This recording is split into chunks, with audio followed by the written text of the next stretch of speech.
What's up, guys? My name is Carlos, I'm Rashanika. and we're starting a YouTube channel, and we just want to be able to kind of connect and answer any questions from a lot of our colleagues and people that we've had ask us questions over the past year or so, about living together, learning each other's love language, and really just kind of figuring out how to move as a unit and become one. So we'll ask a couple of those questions here today. All right. Are you ready? Let's get to it. Our first question I is. didn't even see this. You didn't? No, I'm good now. Okay, anyways. What is your pet peeve about living together? Man. Okay. My biggest pet peeve with living together, I would have to say the fact that he likes to leave all his stuff around the house. So for example, like when he come in from work, he'll just put his jacket on the couch and keep going through the house like it ain't no problem. And it'll still be there like the next day. If I'm going to work the next day, what is the problem with leaving it don't be folded, I gotta say. I don't have it folded, but don't just be thrown on the couch. It'd be kind of neatly laid across the back. I'm finna go to work in another like 10, 12 hours, and I gotta walk right past that section, so I might as well just leave my jacket there. You feel what I'm saying? I think. If you know that I'm OCD, like, you gotta pick up your stuff. But that's a pet peeve, basically. But we've come past that because it was looked at as me just nagging, and I could tell like I was frustrating him, so I had to chill. Little rat, just every time I move, man, she right on my heels. Like as soon as I place something down, she come right behind me, picking it up, wiping up under it. Like, bro, chill out. Like it ain't that serious. Then talking, like making it a bigger deal than what it really is. So kind of just.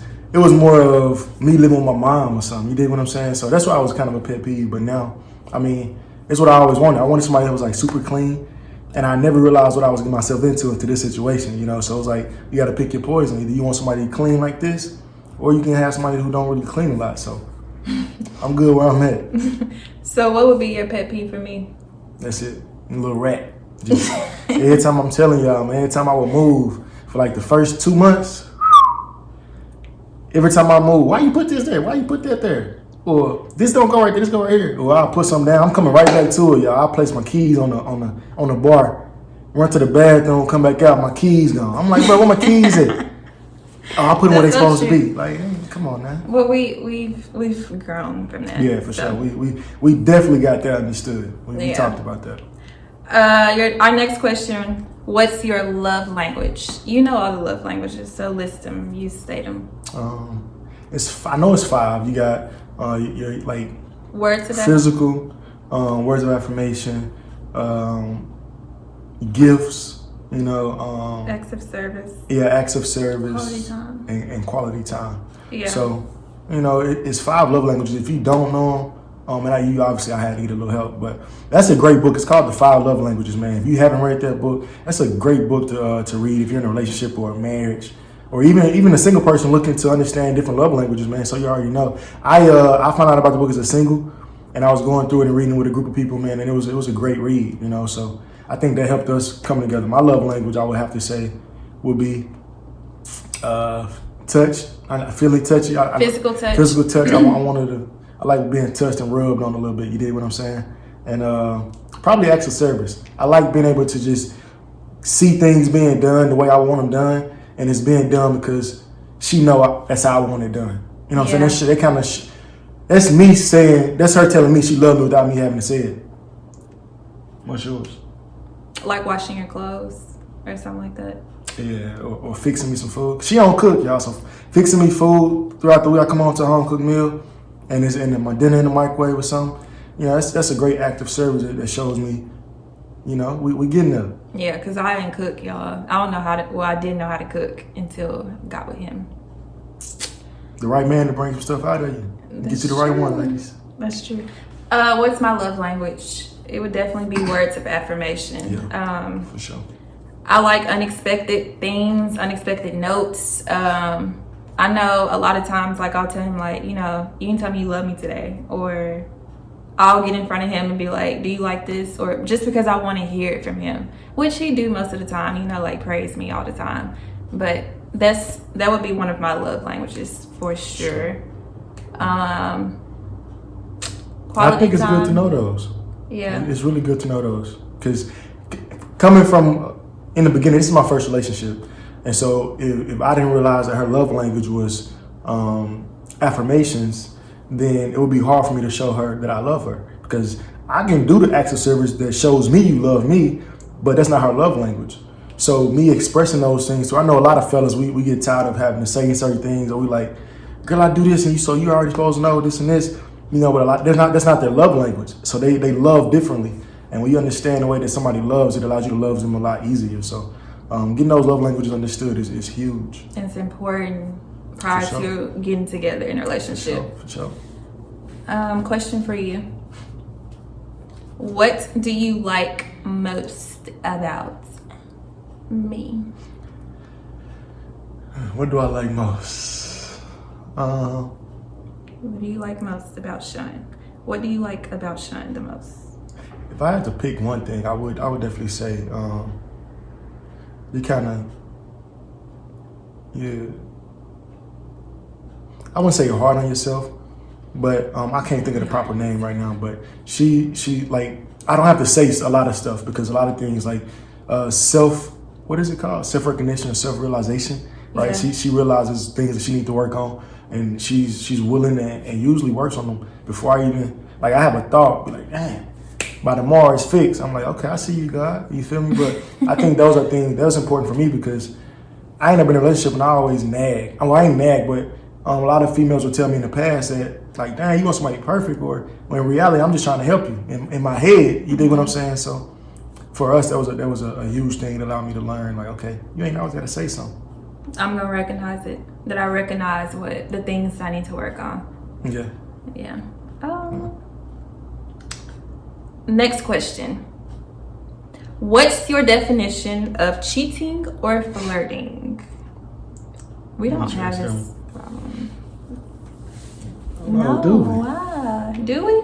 Nah, we don't have that. I was about to say, tell me something. I mean, but cheating and flirting, it's common sense. I mean, even though common sense ain't so common. Yeah, like what you wouldn't do around your partner, like you shouldn't do it behind closed doors, or you should always have the same, like, what am I trying to say? You should always do the same stuff that you would do around your partner.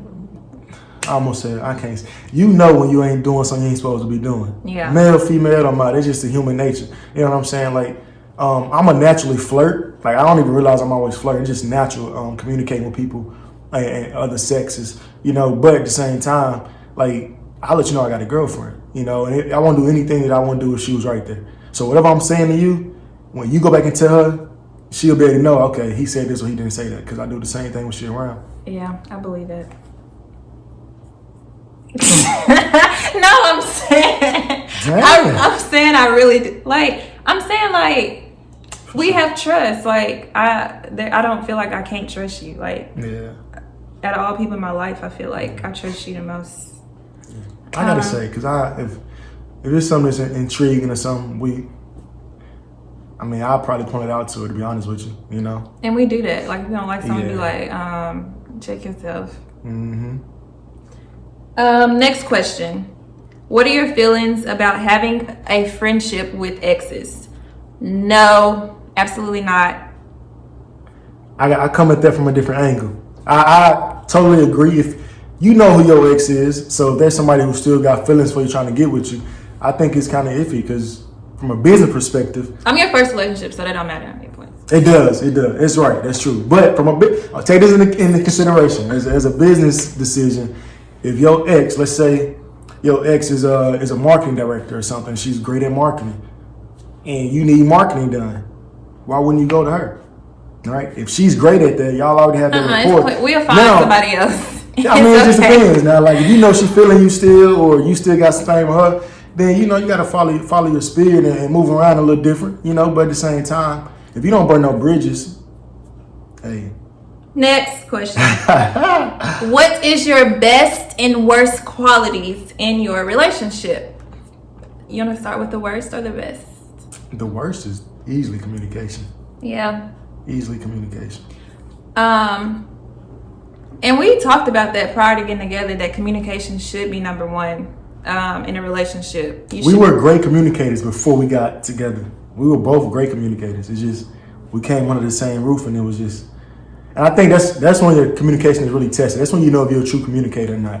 Like, because sometimes you got to communicate when you're upset or when you're in a different mood or something like that. Like, you ain't gonna always feel 100% ready to talk. Yeah. But some things need to be talked about, expeditiously, right there in the moment or whatever. So you got to be able to kind of take that person into consideration. And I'm moody, so I be having She's just a woman. She ain't weird. I communicate weird. Like, I'm a weird communicator. Like, when something bothers me or when I want to say something, I do the most to like tell you. Yeah. I feel like, or I tell you not directly. It don't be with words. It be with body language. Yeah, like I don't know why I be doing that. I think, and this is not, I love women. I think you guys are God's greatest creation. So this ain't no knock. But men look at things, and we see the whole thing. Like, we just go straight. We see a problem to be fixed, we fix that problem. Whereas y'all kind of come in like hovering over like a little helicopter. Like, y'all see all these what ifs and other issues that don't really mount to a hell of beans, and a man just go straight in and knock it out, So y'all be all over the place a little bit. Yeah, trying to figure out if it's something that you should bring to y'all attention or y'all very y'all think a little different, man. Y'all ain't natural. So what? That's our worst. So what would be our best? Our best would be that we are great partners. That I feel like we have a great partnership. We work together. Our honesty with one another. Don't always come out the best, but hey. No, it don't, but we're gonna let each other know what's going on. Yeah. Next question. Which one of you would like more me time or clingy time? It's a balance for me, I know. I think for you too. Yeah. More me time or clingy time, though, I think.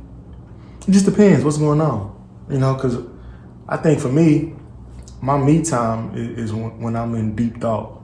So it just depends on what I got coming up or what I got going on. Clingy time is just that time to get her. We can kick it and watch a movie or, just that y'all time. So it just depends. Yeah, and I told him before we got together, like, I need my me time, especially when I get off work and I've been talking to kids all day long. And talking to my coworkers, like, I need to come home and have like 30 minutes of quiet time. I don't know if this is all educators. Y'all please let us know or let me know. But I feel like it's a balance, man, because sometimes I come in and she wants that attention immediately. Other times I come in and she don't want, just leave me alone. Give me an hour, give me 30 minutes. So coming in every day trying to figure it out, you know what I'm saying? That's a little rocky. So I think sometimes, man, it's kind of learning them love language and learning your partner and seeing when you can kind of, go in for it or not. Because sometimes I come in, give her a kiss or something, she don't really be wanting it, so. Yes, I do. Always want your kisses.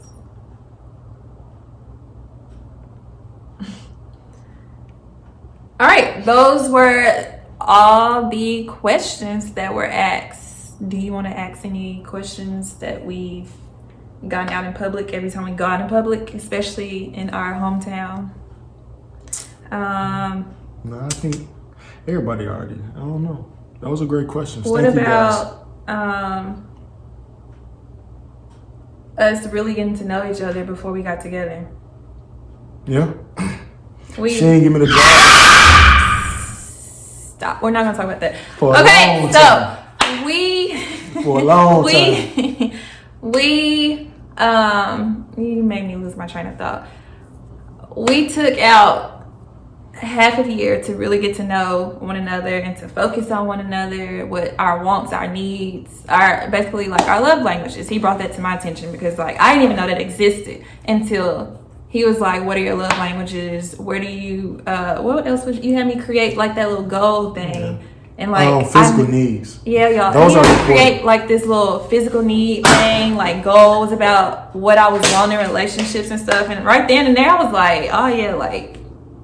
Yeah, I think those are important. If you don't know that your love language and your physical needs are your physical needs. I've actually, I think I did a video on those, but the physical needs are different for everybody. So me and her had a conversation one night, and some of her physical needs, I wasn't giving them to her because I'm like, what, like, well, why? Like, why do you even need that? And so instead of me just giving her what she needs, I tried to make it seem like she didn't need it. Don't let anybody tell you what your physical needs are. They're gonna be different for everybody. You know, mine is physical attraction. Like, I need you to be in the gym and looking good. It's just, I'm sorry, this is what it needs to be, you know? And so it's different for everybody, but it definitely helps you guys in your relationship getting those type of things figured out, you know, from the beginning. I think that's one thing that I decided in making her my girlfriend, was that I felt like, well, we shared similar purposes. We were kind of in the same space, you know, and so that was very important and made it easier for us to merge. So I definitely check that out. Yeah, it's important. Well, that concludes our video for today. If you have a question that we didn't answer, we will come back later on. Or you can drop it in the comments. I think it'll be a comment section. You can drop it in the comments. Yeah, you can drop it in the comments, and we will answer with a video at a later date. And feel free to give us some feedback, man. What you guys thought of the video, what you would like to see. You know, we're always open to getting better. So thank you guys for tuning in, and we'll see y'all soon.